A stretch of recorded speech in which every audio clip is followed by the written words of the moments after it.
계속해서 화제 후보를 만나보겠습니다. 오늘 주목한 인물은 새누리당 서울 서초을의 강석훈 후보입니다. 네, 이번 총선에서 서초을에 도전하고 있는 세 후보가 모두 각 당에 새로 영입한 신인 정치인이기 때문에 관심이 모아지고 있는데요. 총선에 임하는 전략 그리고 정치권에 대한 이슈들 살펴보겠습니다. 스튜디오 모셨는데요. 어서 오십시오. 안녕하세요. 네, 사실 천상철 기자도 경제부 기자인데 부자는 아니거든요. 네. 근데 경제학자가 정치를 하면 국민을 다 부자로 만들어 줄 거라고 생각을 했었는데 실패한 적이 이제 국민들 입장에 좀 있어서 네. 경제학자가 이렇게 도전하시는 게 어떨까 그런 생각이 좀 들기도 하거든요. 경제학자가 한 거라기보다는 그러니까 사장님이 하신 적이 있고 경제학자가 한 적이 그렇게 많지는 않다고 봅니다. 네. 제 생각에는 제가 한 30년 정도 우리나라 경제를 공부했습니다. 네. 그리고 우리나라 경제가 뭐 저출산, 고령화, 저성장, 소득 분배 악화에 굉장히 산적한 문제가 굉장히 많은데 이걸 보니까 우리 정치권이 이러한 문제들에 대해서 제대로 인식하고 있지도 못하는 것 같고 맨날 네. 당리당략에 얽매여서 자기들만의 정치를 하고 있는 것으로 보여서 제가 계속 공부를 하는 것도 중요하겠지만 이제 현장에 나가서 제가 생각하는 어떤 국가 비전을 실현하는 것도 굉장히 중요하다고 생각해서 정치권에 나서게 되었습니다. 네. 제가 옛날에 인터뷰 같은 거 하러 가보면 저 교수님은 MB 그 정부의 그 어떤 경제 정책에 대해서 좀 반대하셨던 그런 느낌을 좀 받았던 적이 있는데요. 네. 왜 하필이면 새누리당으로 출마하셨을까 그런 생각도 듭니다. 예, 이제 우리가 당을 나눌 때 또 사람을 나눌 때 뭐 좌다 우다 또 진보다 보수다 이런 개념으로 구분을 하기도 합니다만 저는 좀 다른 각도에서 보고 싶은데 우리나라 국가와 우리나라 국민에 대해서 책임을 지는 정당과 이제 무책임한 정당 이렇게 두 개로 나눌 수 있다고 생각합니다. 우리나라 국가 안보라든지 우리나라 경제 발전에 대해서 주인의식을 가지고 책임을 지는 정당이 있고 주인의식이 없이 반대를 주로 하면서 일종의 무책임하게 반대만 하는 이런 그런 정당이 있다고 보이는데 저는 새누리당이 뭐 여러 가지 결점이 있음에도 불구하고 우리나라 국민과 국가에 대해서 책임을 져왔던 전통이 있던 정당이라고 생각을 했습니다. 그래서 새누리당에 들어가서 새누리당과 함께 새누리당도 바꾸고 우리나라도 바꾸는 그런 마음으로 새누리당을 선택하게 되었습니다. 네, 공천 받고 이제 좀 경험을 해보셨을 거 아니에요. 유시민 대표는 신이 내린 정당이라고 얘기할 정도로 지지율이 있는 게 새누리당인데 경험해 보시니까 어떠세요? 지지율만 있는 것인지 희망을 볼 수 있는 틈이 있었는지 그 경험을 좀 여쭙고 싶어요. 제가 이제 서초을 지역에서 지금 한 9일 정도 있었습니다. 이렇게 근데 유권자 여러분들 만나 보면 저에 대한 기대와 또 의문점 이런 것이 동시에 이제 복합적으로 있는 것으로 저는 판단을 했습니다. 새로운 정치 신인에 대해서 거는 기대가 굉장히 큰 것은 기존 정치에 대한 우리 지역민들의 일종의 불신 같은 것이 작용하지 않았나라고 생각이 되고요. 그다음에 기대라고 하는 것은 이제 저 같은 경우가 이제 새로운 정치 신인이 들어와서 과거의 정치인들과는 달리 좀 한 말 지키고 진정성 있게 국민에게 다가갈 수 있지 않겠나 하는 그런 기대도 하시는 그런 모습을 동시에 보았습니다. 네, 아직까지는 국민들의 기대를 느끼고 계시는 것 같은데 강석훈 후보를 일부에서는 친박 정책 브레인이라고 하더라고요. 네. 맞습니까?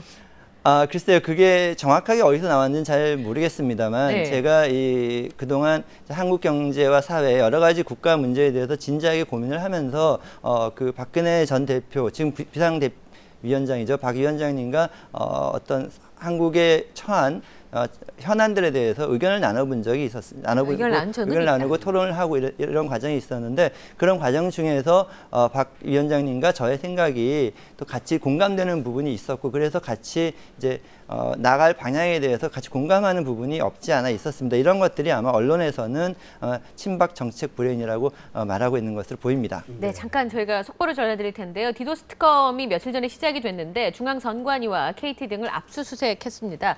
작년에 박원순 서울시장의 당선이 될 당시 디도스 공격이 있었는데 그것을 다시 한번 짚어보는 과정이었는데 중앙선관위와 KT 등을 압수수색했는데요. 그 데이터베이스와 끊어졌다고 하는 것이 낙검수 측의 주장인데 이후의 상황들을 저희가 채널A 뉴스를 통해서 전해드리도록 하겠습니다. 이런 뉴스 자꾸만 나오면 새누리당 후보에 불리해질 텐데요. 뭐 분리할 수 있는데 사실이라면 반성해야 될 것이고 다시는 그런 일이 있어서는 안 되겠죠. 네, 국민의 입장에서 생각하면 저는 곧 이제 아기 엄마가 되거든요. 그래서 복지 문제 되게 관심이 많아요. 육아 정책이나. 근데 한편 얘기를 들으면 복지 이런 거 많이 하면 나라 망할 것 같고요.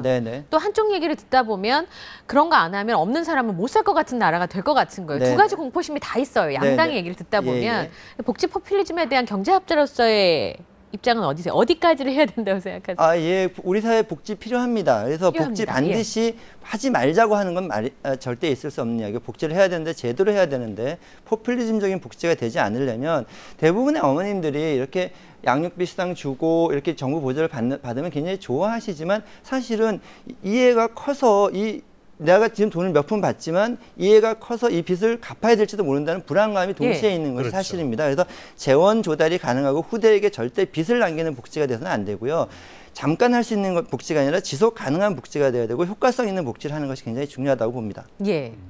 근데 그렇게 콕콕 집어서 이제 보편적 복지냐 선택적 복지냐 이제 이런 얘기가 나오는데 네. 이게 물론 이제 부자들한테는 좀 세금을 좀 많이 내도록 하고 네. 그래서 복지를 좀 그 돈 가지고 이제 어려운 분들을 도와주면 되는데 그게 그렇게 하기가 쉽습니까?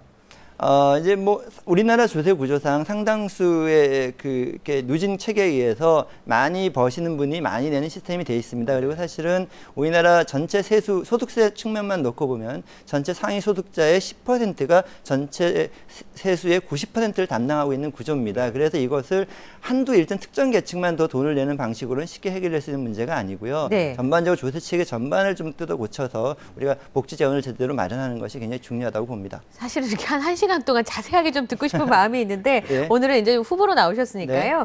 제가 보니까 그 가족 행복 5대 약속을 담은 공약이 있었어요. 네. 새누리당에서. 네. 보니까 중증 질환에 대한 100% 건강보험 적용, 네. 치매 노인에 대한 장기 요양보험, 뭐 임금 복리후생에 대한 비정규직 차별 개선, 그다음에 전세자금 이자 부담 경감, 그리고 열정과 잠재력만으로 평가받는 스펙 타파, 양육수당, 보육료 다 좋은데 글쎄 이게 가능할까 짧은 시간에 그것도 4년 안에 궁금증이 생기더라고요. 예, 그게 기본적으로 5년간 공약인데. 아, 5년간. 예, 공약인데 그 돈 걱정 많이 되시죠? 네. 그게 저희 당에서 정확하게 계산을 했는데 어떻게 전반적으로 5년간 약 29조 원 정도 들 것으로 예상이 29조 됩니다. 원. 예, 여기서 매년 보면 5조 정도 되는데 여기에 이제 5년간 기준으로 해서 중증 질환 8조 5천억, 치매 2조 원, 그다음에 전세자금 대출 5천억, 그다음에 스펙 초월 채용제도 350억, 네. 그다음에 양육수당 3조 3천억, 보육비 지원 14조 4천억에서 총 5년간 29조 원 패키지입니다. 근데 예. 그럼 연간으로 치면 5조 원이거든요. 5조 원 정도는 저희가 여러 가지 예산 배분의 재배 개론을 통해서 달성 가능한 그런 범위라고 할 수 있겠습니다. 예. 저희 당 그렇게 함부로 공약하지 않습니다. 네. 하여튼 돈이 많이 들어가는데 이게 또 국민한테 지금 먹고 살기도 어려운데 세금 더 내라 하면 참 국민들은 사실 화딱지 나거든요. 아, 당연히 그렇죠. 그래서 예. 저희가 최우선적으로 재원 마련할 때 최우선적으로 하는 것은 증세가 아니라 일단 일단 아낄 거 아끼고 두 번째 이쪽 분야에서 필요 없는 분야 쓰는 걸 이쪽으로 돌려서 하는 걸 최우선적으로 하고 있고 그래도 마지막으로 안 되면 일정 부분 세수 부분을 좀 조정할 예정입니다. 네, 제가 여쭤보고 싶은 게 너무 많은데 시간이 네. 얼마 없어서요. 네. 서초울의 유권자들을 만나면 네. 무슨 얘기를 제일 많이 해주세요? 학자이기도 하지만 신인 정치인이기도 한데. 예, 대한민국의 중심이 서초고 서초가 변화해야 대한민국이 변화한다는 말씀을 많이 드립니다. 그리고 서초의 새누리당이 변화해야 우리 전체 새누리당도 변화할 것이고 그 변화의 중심에서 제가 헌신을 많이 할 테니까 제 진정성을 믿어주십시오라고 지역민들에게 말씀드리고 있습니다. 예, 올해 시작하면서 김난도 교수님이 올해의 키워드가 진정성이라고 얘기하시더라고요. 정치에도 이게 잘 통하지 않을까 싶습니다. 네. 지금까지 강석훈 후보와 함께 하셨어요. 오늘 고맙습니다. 고맙습니다.